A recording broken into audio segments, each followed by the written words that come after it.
বাংলাদেশের ফরিদপুর জেলার ভাঙ্গা থানায় একটি মসজিদ আছে যেটা গাইবি মসজিদ। মানে আল্লাহর হুকুমে মাটি ফুঁড়ে বেরিয়ে এসেছে।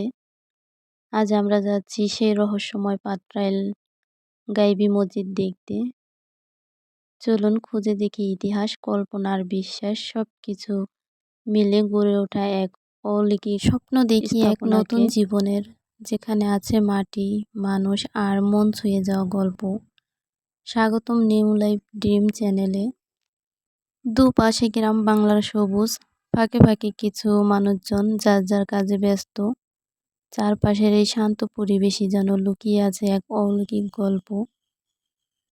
এই দৃশ্যগুলো আমাদের মনে করিয়ে দেয় জীবন কতটা সহজ আর কতটা সুন্দর হতে পারে।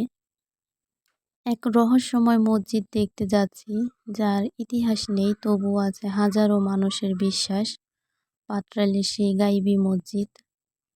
ভোরের রোদ আর গ্রামের নিস্তব্ধতা পেরিয়ে রওনা দিলাম পাটরাইলের দিকে। এই ভ্রমণটা শুধু একটা গন্তব্যে পৌঁছানোর জন্য নয়, এটা যেন নিজের ভেতরের দিকেও এক যাত্রা।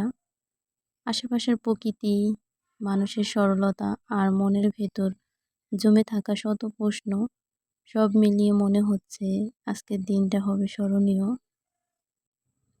আকাশটা আজ বেশ পরিষ্কার, হালকা রোদ, মাঝে মাঝে মেঘেরা ভেসে বেড়াচ্ছে।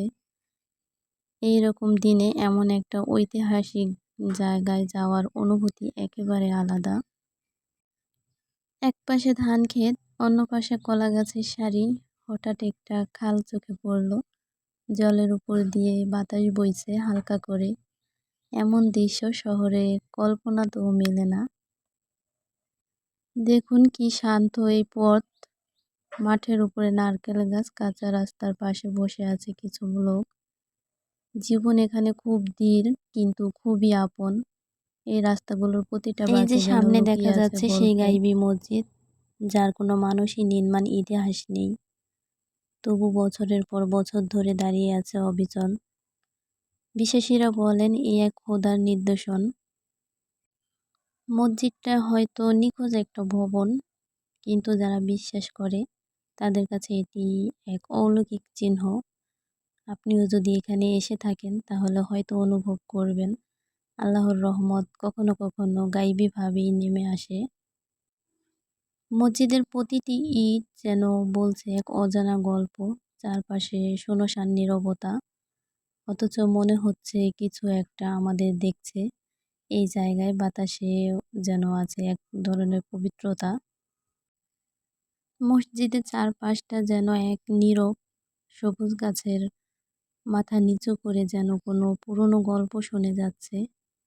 বাতাসটা অন্যরকম, শান্ত, ধীরে চলা। মনে হচ্ছে এখানে সময় থেমে গেছে। পেছন থেকে ভেসে আসছে পাখির ডাক। আরেক পাশে একটা পুরনো তাল গাছ নিঃশব্দে দাঁড়িয়ে।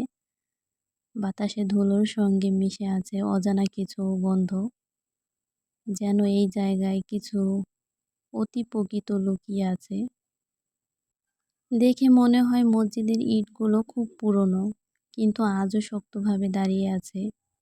কোনো মানুষ এই গাঁথুনি করেনি, এটাই তো রহস্য। তবুও প্রতিটি ইট যেন আল্লাহর কুদরতের সাক্ষী হয়ে আছে। মসজিদের সামনের জায়গাটা বেশ ফাঁকা, মাটি কাঁচা, গাছের ছায়া আর মাঝখানে দাঁড়িয়ে আছে এক রহস্যময় স্থাপনাটি। এখানে এসে মনটা হালকা লাগে, যেন সমস্ত চিন্তা থেমে গিয়েছে। শুধু একটা কথাই মনে পড়ে, সব কিছুই হাত দিয়ে সম্ভব ছুঁয়ে দেখি আল্লাহর এই ইচ্ছায়। মসজিদের গায়ে। এখানে কোনো সিমেন্ট বা প্লাস্টিকের কাজ নেই, তবুও মসজিদটা ঠিক যেন কোনো অলৌকিক শক্তিতে দাঁড়িয়ে আছে। স্থানীয় মানুষদের কাছে এই মসজিদ শুধু নামাজের জায়গা নয়, এটা তাদের বিশ্বাস, আশ্রয় আর গর্ব। জন্ম থেকে মৃত্যুর সব প্রার্থনাই যেন এই দেয়ালের মাঝে আটকে আছে। এখানে দাঁড়িয়ে মনে হয় আমি একা না, কারো অদৃশ্য উপস্থিতি যেন আমাকে স্পর্শ করে। এই জায়গাটায় দুনিয়ার হিসাব নিকাশ থেমে যায়, শুধু হৃদয়ের ভাষাই বাকি থাকে।